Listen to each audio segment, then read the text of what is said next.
Higurashi Kira is an OVA by Dean, produced by the writer of the Higurashi visual novel Ryukushi 07. Unlike the other seasons of Higurashi, it is a lighthearted, slice-of-life standalone parody. From the cheerful opening to all the episodes placing the main cast in absurd situations, with full of random jokes and fan service, Kira is obviously not meant to be taken seriously. However, many people dismiss and even hate the OVA, and this reaction is not random, but one that stems from the flaw of the main anime itself as an adaptation.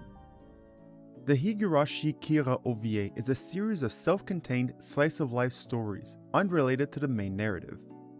The first episode is a semi-ironic fan-service episode where the girls are sexualized without being lewd by the male cast members, in a pseudo-fantasy, only for it to then turn on its head to sexualize the male cast.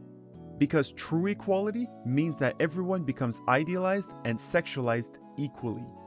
The second episode is a light-hearted attempt at making a magical girl show, with the joke being that the voice actress of Rika is the same as Nanoha, a popular magical girl show.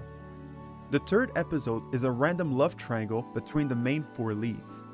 It acts as a spoof of romantic triangles while also acknowledging that Keiichi, despite being surrounded by girls, is not romantically interested in any of them because he only seeks to have fun as a way to make up for his lost childhood. Episode 4 is a heartwarming final send-off to the entire franchise, where the beginning loops back to the end. All these episodes are fun and unique in their own right. However, too many people do not see it that way. Overall, there are two types of Higurashi fans. There are those that have only watched the main anime, and those that have read the visual novel.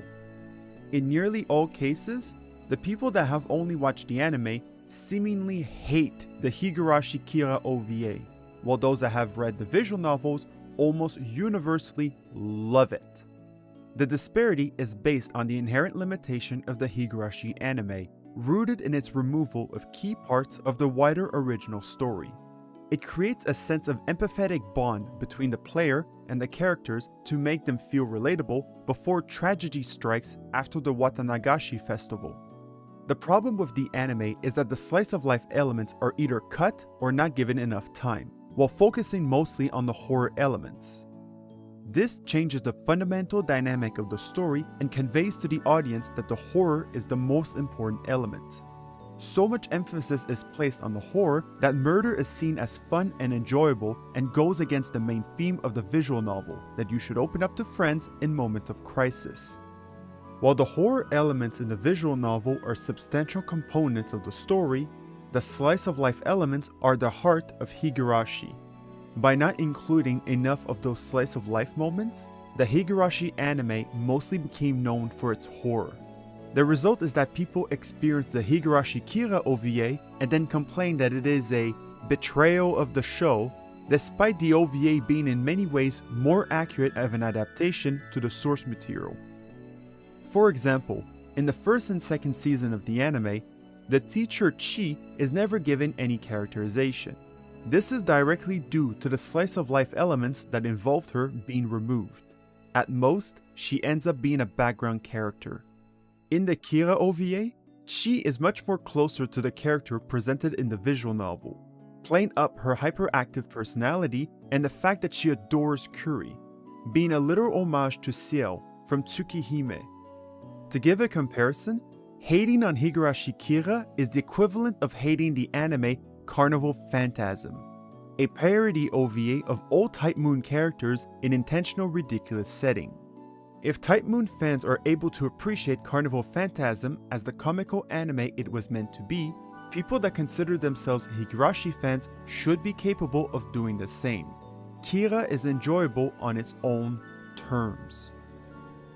Although it is understandable for people to find the Higurashi Kira OVA to be jarring if they only watch the anime, it is not entirely their fault for having such a reaction. The Higurashi anime being subpar and going against the primary theme of its source material is the culprit. For the people that have read the visual novel, Kira is arguably the only piece of the Higurashi anime worth experiencing. The only way for people that have only watched the anime to enjoy Higurashi Kira is to convince them to read the visual novel. We